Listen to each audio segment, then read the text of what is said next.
같이 한번 기도했으면 좋겠습니다. 우리 김홍경 집사님께서 담양이죠. 쓸개 제거 수술 지금 받으시고 오늘 3시에 퇴원하십니다.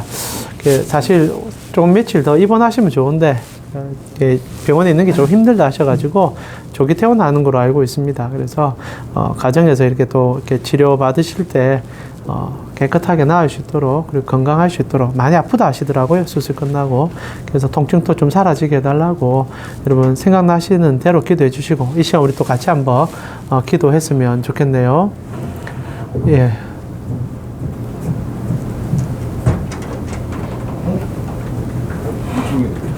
예, 지사님. 예. 예. 자, 그럼 우리 같이 한번 기도하겠습니다. 우리 김홍경 집사님 위해서, 그리고 오늘 마지막 예배 아닙니까? 우리 또 캠코 선교회 위해서 같이 한번 기도했으면 좋겠습니다. 같이 한번 기도드리겠습니다. 하나님 감사합니다. 오늘도 우리를 불러주셔서 주님 앞에 예배 드리게 해주셔서 감사합니다. 특별히 오늘 우리 사랑하는 한 지체가 또 입원하고 수술하고 경과를 기다리고 있는 중입니다. 하나님, 우리 사랑하는 김홍경 집사님의 건강을 주께서 지켜주시고 수술 이후에 모든 것들이 하나님 앞에 만져지심 그리고 치유하심을 경험하는, 그래서 건강이 회복되는 우리 집사님 되어 주시도록 인도하여 주시옵소서. 하나님, 많이 아프다 합니다. 통증도 감화해 주시고 치료 과정 속에 하나님께서 깨끗하게 낫게 하여 주셔서 아프지 않도록, 그래서 하나님 앞에 참 기뻐하는 우리 또 김홍경 집사님 되어 주시도록 인도하여 주시옵소서. 또한 연말에 하나님 앞에 이렇게 예배드리는 우리 공동체, 우리 캠코 공동체에 하나님께서 은혜를 다해 주셔서 주님을 노래하고 주님을 기뻐하고 주님께 더 가까이 나아가는 우리 모두가 되어질 수 있도록, 그래서 하나님으로 가슴 뛰고 하나님으로 행복해하고 주님의 나라를 사모하는 우리 공동체 직원 지체들 될 수 있도록 인도하여 주시옵소서. 하나님 감사합니다. 연말 마지막 올해 예배를 이렇게 또 사랑하는 지체들과 함께 드리게 해주셔서 감사합니다. 특별히 우리 김홍경 집사님께서 또 입원하시고 수술도 마무리하셨고 오늘 3시에 퇴원하게 되시는데 여전히 통증이 심하다 하십니다. 하나님, 제거한 부위도 잘 아물게 하여 주시고 수술 이후의 경과도 주님 누구보다 더 빠르게 회복되시도록 하나님께서 만져주셔서 다음 주엔 또 기쁘게 서로 만나고 업무 가운데나 일상 가운데나 또 신앙 가운데나 어느 곳에든 주님께서 사용하는 우리 집사님께서 기쁨으로 또 주님을 위하여 달려갈 수 있도록 주님 그 육신의 건강 또 영혼의 기쁨을 주님 이 연말에 충만하게 채워 주시옵소서. 또한 한 해 수고한 우리 사랑하는 캠코 선교의 지체들 한 분 한 분에게 이 마지막 예배 주께 함께 올려드림으로 주님 앞에 결산하는 시간이 되게 해주시고, 특별히 다가오는 2025년도 하나님 앞에 기대하며 더 기뻐하며 달려가는 우리 모든 지체 될 수 있도록 주님 붙잡아 주시옵소서. 예배 가운데 우리를 붙잡아 주시고 홀로 영광 받으시길 기뻐하시는 우리 구주 예수 그리스도의 이름으로 기도합니다. 아멘. 예, 오늘 마지막이죠. 다음 주 또 성탄주일이 수요일이기 때문에 성탄날이, 그래서 그리고 1월 1일도 또 수요일이더라고요. 그래서 저는 참 감사하게 한 3주 정도 여러분을 못 뵙게 됐습니다. 좀 잘 쉬다가 오도록 하겠습니다. 여러분 별로 안 즐거우십니까? 저만 즐거운 겁니까? 예, 오늘 같이 말씀으로 루키 말씀 좀 살펴보면서 여러분의 공동체를 이 연말에 한 번 더 생각해 보시고요. 여러분이 교회를 가셨을 때 개인의 구원의 차원에도 가시겠지만 또 주님께서 몸 주고 사신 교회가 어떤 모습인지를 생각하면서 주께 또 가까이 나아가는 시간 함께 가져보았으면 좋겠습니다.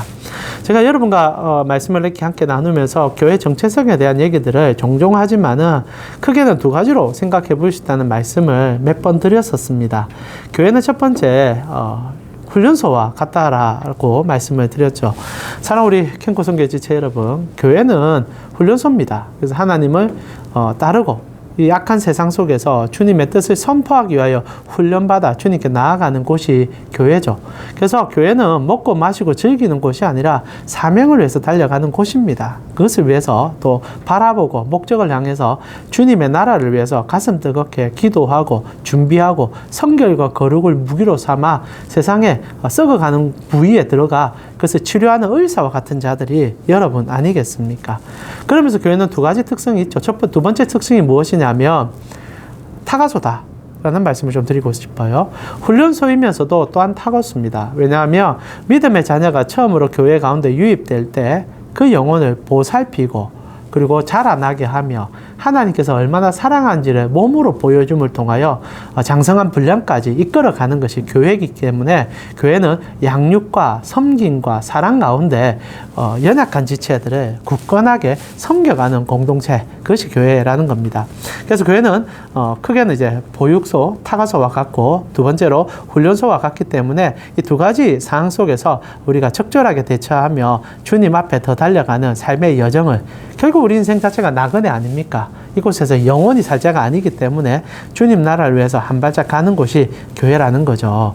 그래서 저는 이 두 가지 가장 교회의 지표와 같은 이 타가소 그리고 훈련소라는 지표를 가장 잘 보여주는 교회 행사가 세례식이라 생각합니다. 성례죠. 세례식은 이 두 가지가 우리에게 얼마나 중요하고 교회가 이것을 위하여 무엇을 해야 될지를 서로 고백하는 자리라는 것을 여러분 아셔야 할 것 같아요. 여러분 다 세례 받으셨죠? 교회에서 공적으로 세례 받으실 때 첫 번째 세례는 내 개인의 신앙 고백을 드리지 않습니까? 내가 예수님 믿는다. 그래서 여러분이 아마 다 세례 교육 받으셨을 것 같아요. 우리 장로교 같은 경우에는 웨스트민스터 신앙 고백서, 특히 소요리 문답 가운데 일부 이제 질문을 발췌해서 교육을 시킵니다. 그래서 내 입으로 내가 예수 그리스도는 나의 구주시고 나의 하나님입니다라고 고백하게 하며 그분께서 나를 위하여 십자가에 죽어주심으로 그리고 나를 위하여 부활하심으로 내가 그 구원을 거저 얻게 되었다는 것을 말하게 합니다. 그리고 그 고백을 나의 믿음으로 받아들인 자들이 세례를 받게 되죠. 그래서 세례는 1차적으로 내 개인의 신앙 고백을 담아 내가 하나님 앞에 서는 자리예요. 그래서 하나님, 내가 이제 주님을 사랑합니다. 내가 주님 품에서 태어났습니다. 주님의 나라와 주님을 위해서 살겠습니다. 라고 뜨거운 감격으로 고백하는 시간이 세례식이죠. 근데 한편으로 오늘날 세례식은 교인 찍어내는 과정이 많이 되다 보니까 예수를 저하게 믿지도 않는데 아이고 한 1년 지나면 붙잡고 이제 세례 받으셔야죠 이렇게 얘기하셔서 세례 주는 경우들이 좀 있어서 좀 애달프다 안타깝다 이런 생각도 듭니다. 그러나 세례는 무엇보다 내가 예수를 믿는 것을 내 스스로 고백하는 어떻게 보면 자기 신앙적 고백의 시간이기도 하죠. 근데 말입니다, 여러분 한번 생각해 보세요. 예수 믿는다는 것을 꼭 그렇게 공적인 세례식을 통하여 자기를 드러낼 필요가 있을까요? 믿음이라는 것은 우리가 마음으로 믿는 것 아닙니까? 그리고 입으로 고백하는 행위이기 때문에 꼭 세례를 받을 필요는 없습니다. 우리는 세례는 두 가지 종류가 있잖아요. 첫 번째는 영적 세례가 있고 두 번째는 물러주는 육적 세례가 있단 말입니다. 그래서 대부분 다 예수를 주로 고백하는 그날 영적 세례, 성령 세례를 받습니다. 그리고 그분은 여러분을 떠나지 않아요. 그래서 다 구원받은 자가 됩니다. 근데 유독 주님께서는 공적 사역을 시작하면서 본인도 세례를 받으셨고 성도들에게 세례를 받아라 한단 말입니다. 왜 세례를 받아라 할까요? 여러분 왜 세례 받으셨습니까? 물론 나의 신앙 고백을 담보로 하고 주님 내가 이렇게 공적 자리에서 언약을 합니다. 서약을 합니다. 라고 얘기하기 때문에 세례식은 나에게 굉장히 중요한 시간이기도 하지만 세례식을 하는 정말 중요한 목적은 교회의 책임감 때문입니다. 신앙을 고백하지 않습니까? 그러면 우리가 세례식을 여러분 혼자 하지 않아요. 목사가 성부, 성자, 성령의 이름으로 공포할 뿐 아니라 우리 각 교단의 이름을 가지고 그 교단의 세례교인 된 것을 허락합니다. 그러고 나면 어떤 일이 일어납니까? 모든 그 자리에 참석한 성도들이 아멘으로 화답해요. 그 말에 함께 한다는 고백을 하는 겁니다. 이렇게 볼 때 세례식은 결혼식과 같은 거죠. 여러분 결혼이라는 것은 남녀 둘이가 사랑하면 함께 살면 됩니다. 근데 왜 우리가 꼭 동사무소 가서 허가를 받고 그리고 결혼식을 합니까? 언약식인 거죠. 나아가 지금은 이제 희미해졌지만은 이 부부 둘이가 인생을 살아갈 때 둘이만 사는 것이 아니기 때문에 그 도움을 줄 수 있는 사들, 어른들부터 시작해서 가족들과 친구들까지 초대해서 너희가 나를 그리고 내가 너희를 함께함을 기억하여 나의 결혼식에 증인이 되어주고 그리고 꼭 그런 고백하잖아요. 내가 어려울 때나 힘들 때 도와달라. 그런 고백 가운데 결혼식을 한단 말입니다. 세례도 똑같은 거예요. 우리가 세례를 받는 사람들의 그 고백을 듣고 난 다음에 목사가 선포할 때 여러분 다 아멘 했을 거예요. 그게 얼마나 무서운 건지 압니까? 우리 아무 생각 없이 아멘 해요. 그게 아니라 그 아멘에는 지금 내 세례 받는 우리 교인 저 사람을 내 가슴에 품고 그가 고백한 대로 살아가는데 내가 돕는 자가 되겠습니다라는 고백을 여러분도 함께 하는 거예요. 그래서 교회의 세례식은 언약의 실천이요, 공동체의 회복을 노래하는 하나의 화모니와 같은 시간입니다.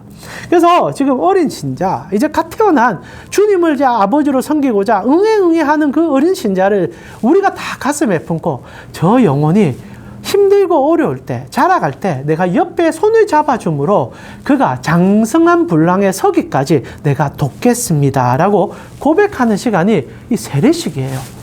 그래서 세례식 자체가 굉장히 중요하고, 이 공동체성을 잃어버리면 교회는 개인주의로 갈 가능성이 매우 높아집니다.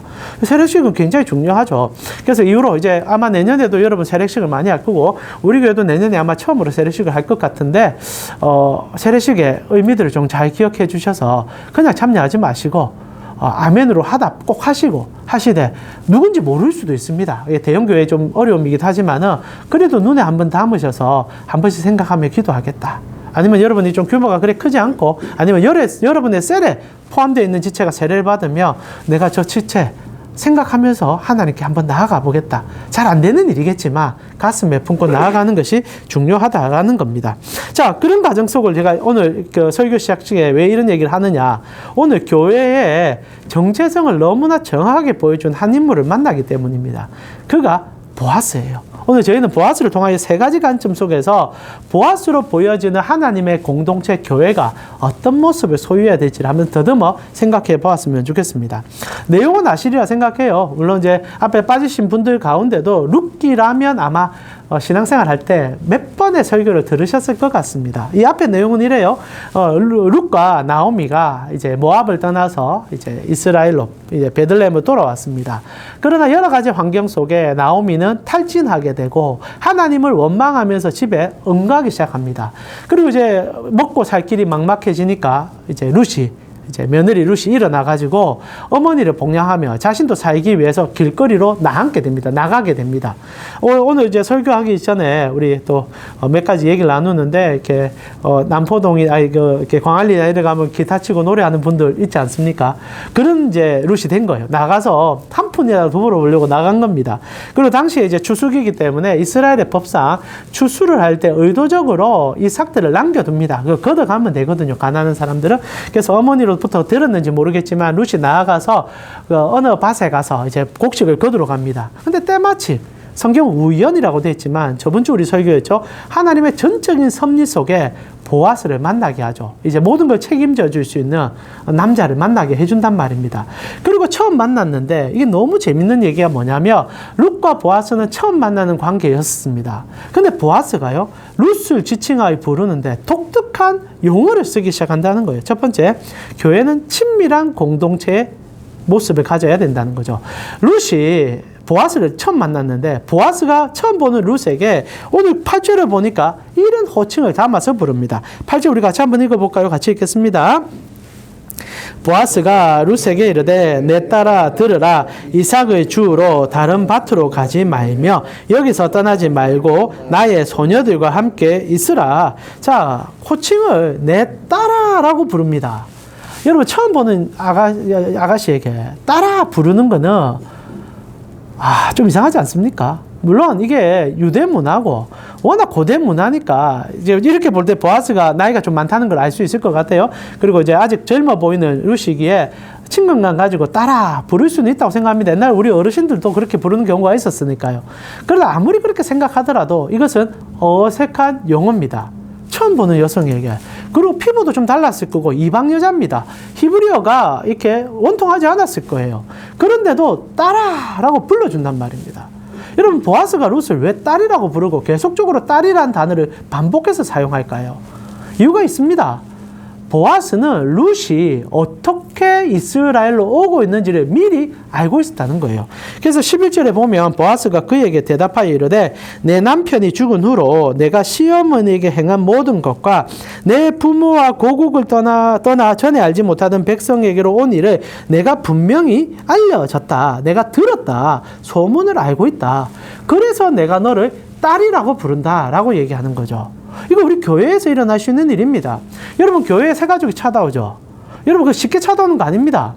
오늘 보아스처럼 룻처럼 자기 나름대로 여러 가지 결정이나 환경을 찾아보면서 와요. 얼마나 어색하겠습니까? 새로운 문화 속에 들어간다는 것은 쉬운 일이 아니에요. 그런데도 용기 내어서 온단 말입니다. 그 속에는 기복적이든 아니면 여러 가지 환경의 어려움이든 아니면 병이 있었든 간에 결단하고 찾아오는 사람들이 있다는 겁니다. 그때 교회가 그를 바라보면서 무엇을 말해야 합니까? 오늘 보아스는요, 처음 보지만 들었던 소문을 가지고 딸이라고 친근감을 가지고 불러준다는 겁니다. 이게 얼마나 좋은 모습인지 압니까? 실제로 오늘날 많은 교회들이 여러 가지 환경 속에서 사람을 불신하는 경우들이 많아요. 특별히 교회가 규모가 많이 커지고 조직화되다 보니까 자기 개인적인 신앙을 많이 고백합니다. 그래서 예배 드려도 혹자가 그런 얘기 하더라고요. 지하철에 있는 것보다 못할 때가 많다. 여러분, 지하철에, 저도 오늘 교회 올 때 지하철 오는데 제 옆에 앉은 사람이 적어도 한 5번 바뀝니다. 근데 누군지 몰라요. 대할 필요도 없어요. 근데 교회도 그런 경우가 굉장히 많습니다. 예배를 드리는데 갈수록 의자들은 편안해지고 간격도 좀 넓어지면서, 옛날에 장의자가 좋다는 얘기 아니에요. 저 장의자 너무 싫어요. 그러나 장의자는 장점은 하나 있어요. 중간에 들어가면 못 나가요. 갇혀가지고 어떻게 하든 옆에 쳐다볼 수밖에 없고, 그러다 또 옛날에는 어떻게 했습니까? 축복성도 막 불러라 그렇지 않습니까? 요즘 그래 안 합니다. 괜히 막 시켜가지고 어색한데 눈 보다가 이렇게 쳐다보고, 저도 이제 여러분과 익숙해지니까 이렇게 설교하면서 눈 쳐다보지, 처음에 한 1, 2년 차는요, 매일 예배 드리고 도망가기 바빴습니다. 여러분, 저기 좀 솔직한 내적 고백인데, 점심 꼭 같이 먹을 때 한 1, 2년 차 되니까 이게 너무 저에게 부담스러운 거예요. 사실 일주일에 한 번 만나서 대화도 1, 2분밖에 안 하는데 밥까지 먹으니까 할 얘기도 없고, 그리고 목사다 보니까 약간 권위도 있고 하다 보니까 그런 거 없는데, 그러니까 제가 도망을 자주 갔습니다. 바쁜 일이 있어서 갑니다. 실제로 집에 가서 밥 먹고 아니면 교회 가서 밥 먹고 이랬단 말입니다. 이제는 그래 안 합니다. 조금 더 있으려 하고 여러분 시간 보내게 되는 게, 이게 이제 관계가 형성되니까 가능해진단 말입니다. 그러기 위해서는 누군가 마음을 열어줘야 되거든요. 오늘 보아스가 그 포문을 열어주는 거예요.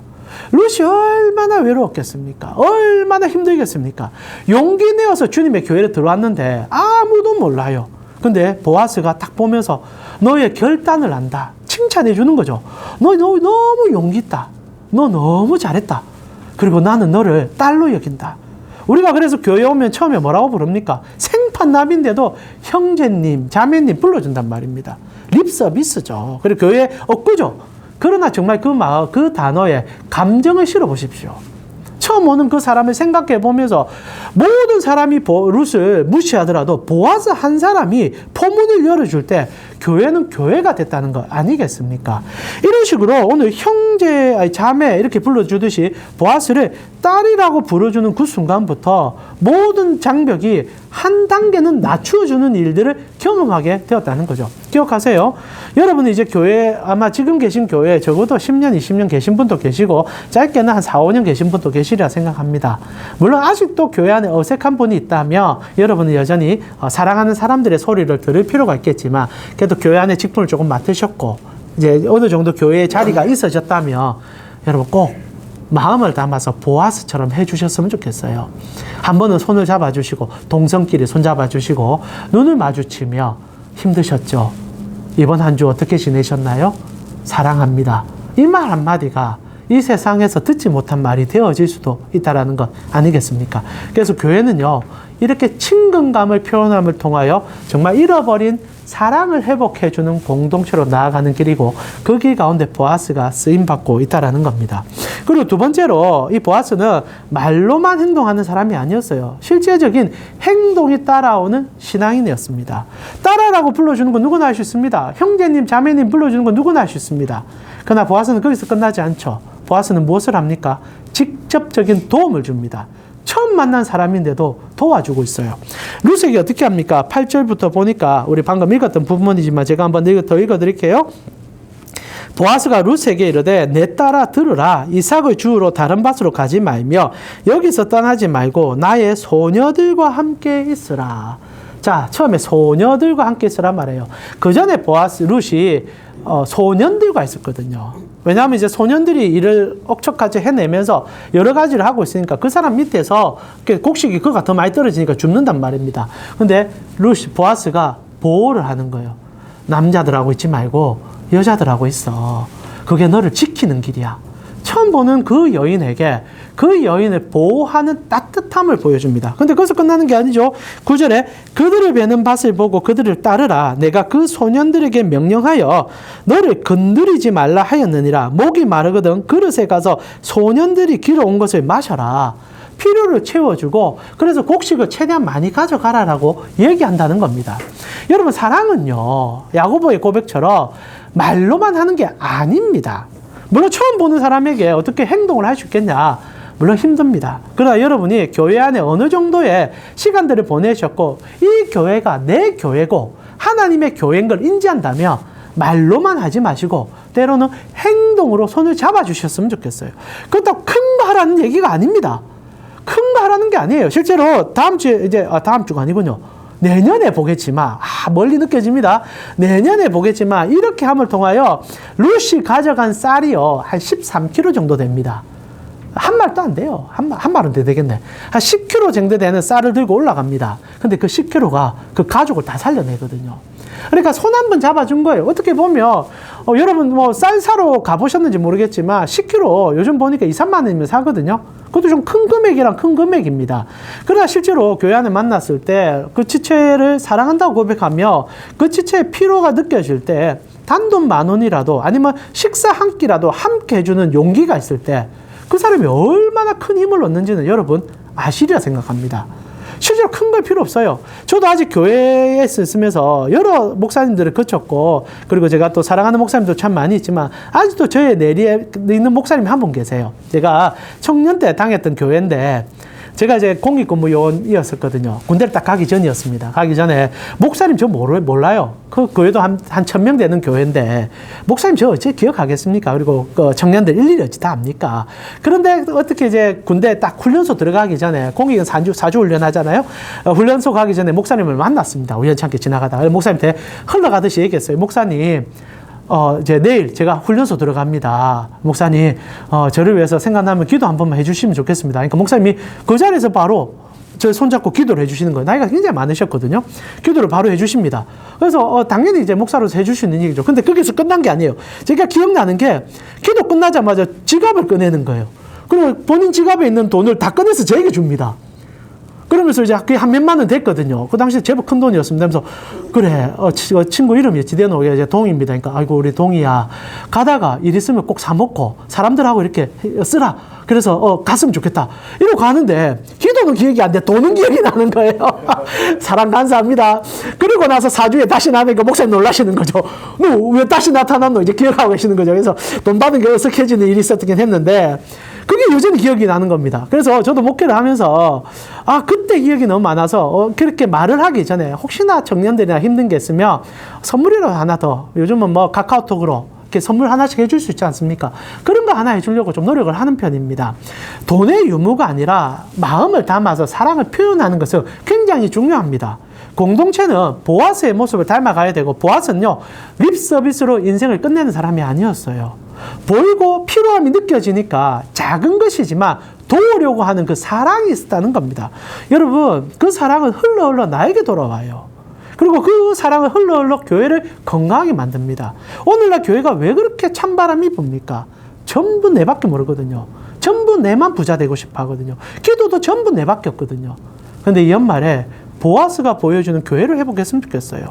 여러분 옆에 있는 사람들, 우리 특히 캠코 공동체 가운데 힘들어한 지체들, 여러분 잘 모르시면 어쩔 수 없지만 들리는 얘기가 있으면 전화라도 한 통 해보세요. 큰 거 안 바랍니다. 우리 오늘 김원경 집사님 수술했다고 얘기했잖아요. 그러니까 문자라도 한번 보내주세요. 집사님 기도하고 있습니다. 뭐 차장님 기도하고 있습니다. 그게요 공동체입니다. 그게 교회예요. 그리고 나서 이렇게 얘기했던 이 보아스는요, 실제적으로 15절, 16절에 보니까 이제 곡식까지 챙겨주면서 필요를 다 챙겨주고 그를 보내게 됩니다. 그러고 나서 보아스가 세 번째로 공동체의 가장 중요한 모습을 보여줘요. 이렇게 말로서 표현을 하고 마음을 담아서 행동을 하고 난 다음에 궁극적으로 우리가 원하는 공동체의 모형이 있습니다. 그게 무엇이냐? 식구됨이에요. 식구됨. 식사 공동체로 끌어가기 위함입니다. 그리고 보아스가 14절에 보니까 룻을 부릅니다. 부르고 어떻게 합니까? 14절에 우리 같이 한번 읽어볼까요? 14절입니다. 식사할 때 보아스가 룻에게 이르되 이리로 와서 떡을 먹으며 내 떡의 조각을 초에 찍으라 하므로 룻이 곡식 빼는 자 곁에 앉으니 그가 볶은 곡식을 주매 룻이 배불리 먹고 남았더라. 아멘. 룻은요, 보아스를 만나고 얘기도 듣고 곡식을 주는 것도 감동이었겠지만, 그가 가장 크게 느꼈던 감동은요, 입으로 딸이라 부르는 것에 끝나는 것이 아니라, 단순히 돈 몇 푼 쥐어주는 것에 끝나는 것이 아니라, 진짜 가족으로 여겨줌으로 그를 따뜻하게 대해주는 그 가족의 사랑을 느꼈기 때문에 녹아나기 시작했다는 거예요. 히브리인들에게 가족은요, 이 식사는요, 진짜 중요한 핵심입니다. 암하고 밥 같이 안 먹어요.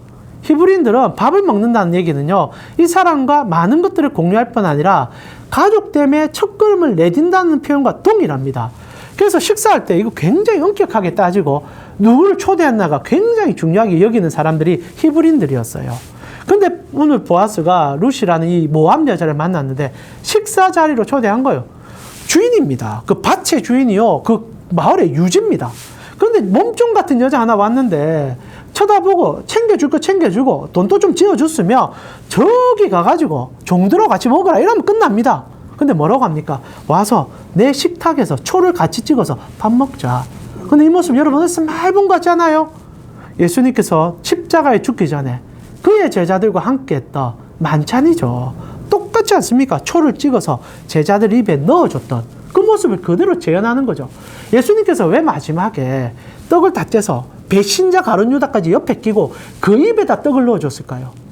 교회는 눈에 뻔히 보이는 배신자라 하더라도 입에 넣어줌을 통하여 그 가족됨을 인정하는 것. 가족은요, 정말 미워도 피를 끊을 수가 없어서 품어줄 수밖에 없어요. 그래서 예수님이 십자가에 달리는 그날까지 당신의 팔아먹은 그 가룟 유다 입에 떡을 넣어주면서 사랑한다고 얘기하는 거예요. 왜? 가족이었으니까. 보아스가 오늘 그걸 보여주는 겁니다.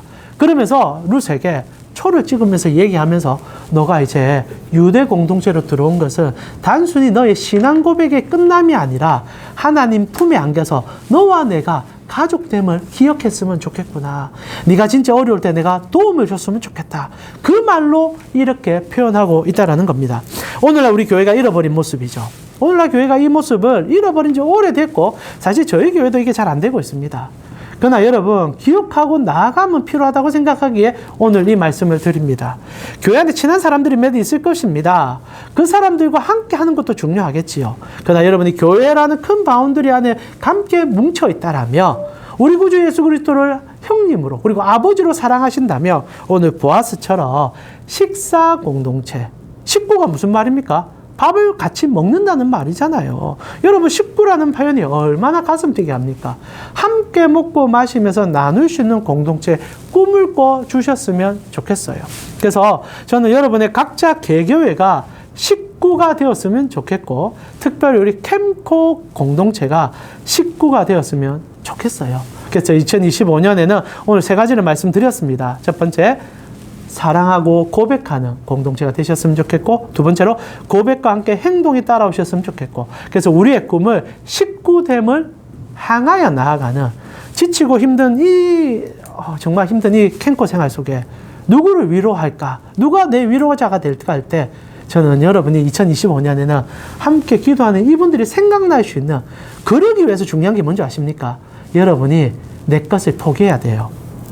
가족이 되려면 누군가는요, 내 주머니에 있든 내 마음에 있든 내놔야 합니다. 이래서 힘든 거예요. 그러나 여러분이 오늘 이 예배를 드리시는 분들은 마음을, 손을, 그리고 가슴을 먼저 내어주심으로 내년에는 생각날 수 있고 내가 기도가 필요할 때 이분이 나를 위해서 기도해 주고 있구나라는 생각이 들 수 있는 공동체를 향하여 나아가는 우리가 되었으면 좋겠습니다. 연말에 우리 함께 기도할까요? 이제 성탄이 다가옵니다. 예수님이 오신 이유가 이것 때문 아니겠습니까? 그분이 처음부터 구유에 나심으로 밥이 되어 주셨잖아요. 양구유에 태어난 몸으로 우리의 밥이 되기 위해서 오셨고 그분은 마지막까지 우리와 식사를 나누다가 죽기까지 함께 식구됨을 보여주고 당신의 살을 찢어서 우리 몸에, 우리 입에 넣어주신 분입니다. 여러분의 교회를 놓고 먼저 한번 기도하셨으면 좋겠어요. 오늘날 너무 우리가 삭막해지고 있고 그리스도인으로서도 이 삭막한 세상 속에 똑같이 닮아감을 느끼는데 여러분의 몸된 교회가 여러분 때문이더라도 아니면 함께하는 지체들 때문에 넉넉해지고 여유가 있었으면 좋겠어요. 그래서 여러분의 교회를 위해서 기도해 주세요. 기도해 주셨으면 좋겠고 또한 우리 캠코 공동체, 우리 같은 교회 아닙니까? 파라처치라 부르는 성교회입니다. 이 교회 안에 주님의 이런 아름다움이 나로부터 우리로부터 일어나 내년에는 더 따뜻하고 더 사랑하고 더 기도하는 우리가 되어져 보아스가 내가 되고 내가 룻이 되는 그런 은혜를 경험하게 해달라고 우리 두 가지를 놓고 여러분의 교회와 우리 캠코 성교회를 위해서 기도하면서 올 한 해 하나님 앞에 우리의 공동체를 올려드렸으면 좋겠습니다. 같이 기도드리겠습니다. 하나님 감사합니다. 올해 이렇게 우리가 마지막 예배를 드리며 하나님 앞에 우리가 서 있음을 다시 생각합니다. 하나님 우리 각자의 교회에 하나님이 왕되심을 고백합니다. 주여 우리 사랑하는 캠코 성교회 지체들이 섬기고 있는 교회 속에서 하나님 물론 여전히 사랑받아야 되고 그리고 양육받아야 될 우리 지체들이기도 하시겠지만은 또한 양육받았기에 사랑받았기에 그 사랑을 보여줌으로 오늘 보아스가 룻에게 보여준 그 아름다운 회복이 하나님 우리 사랑하는 지체들 속에서 일어나 교회가 정말 예뻐지고 아름다워져가고 가고 싶은 교회가 되어지는 놀라움을 이들 삶 속에 2025년은 경험하시도록 인도하여 주옵소서. 특별히 우리 캠코 성교회에서 기도합니다. 하나님 이곳에 오는 우리 지체들은 마음이 공허합니다. 삶에 지쳐 있습니다. 이런 척박한 사무실 안에서 지쳐 있다는 말씀 듣기 위해서 오고 때로는 하나님 앞에 서고자 오는 지체들입니다. 하나님 2025년에는 서로가 위로할 수 있는 공동체로 거듭나고 손을 잡아주고 사랑하는 공동체가 되게 하여 주셔서 가슴 떨림으로 주님을 의지하고 나아가 주님의 그 따뜻함을 느낄 수 있는 우리가 되게 하여 주시옵소서. 하나님 감사합니다. 2024년 주님께서 주신 은혜로 인하여 우리가 수요일마다 이렇게 예배드리면서 아름다운 공동체를 유지하려고 노력했었습니다. 특별히 우리 수고한 임원들을 주께서 기억하여 주시옵소서. 우리 회장님을 위시한 여러 임원들 하나님께서 캠코 성교회가 무너지지 않도록 기둥같이 붙잡고 달려왔는데 하나님께서 이 연말에 위로하여 주시고 그들의 헌신과 눈물 위에 하나님께서 굳건하게 서가는 은혜들을 보여주셔서 2024년 하나님께서 주시는 사랑을 우리 임원들과 또 함께한 우리 동력, 우리 지체들 모두에게 하나님 함께 나타나서 주님으로 가슴 뛰는 연말이 되어질 수 있도록 인도하여 주시옵소서. 2025년에는 더 주님을 사랑하고 2025년에는 더 주님께 나아감으로 주님의 놀라움을 경험한 우리 캠코 성교회 되게 하여 주시옵소서. 지금은 우리 주 예수 그리스도의 은혜와 하나님 우리 아버지의 무한하신 사랑과 성령님의 감화, 감동, 교통케 하심이 주님의 몸된 교회, 식구되는 교회, 그 공동체를 꿈꾸고 주님 앞에 나아가기를 원하는 캠코 성교회 지체들 머리 위에 지금부터 영원토록 함께 있을지어다. 아멘. 네, 여러분 주님으로 한 해 고생하셨습니다. 내년에 뵙겠습니다.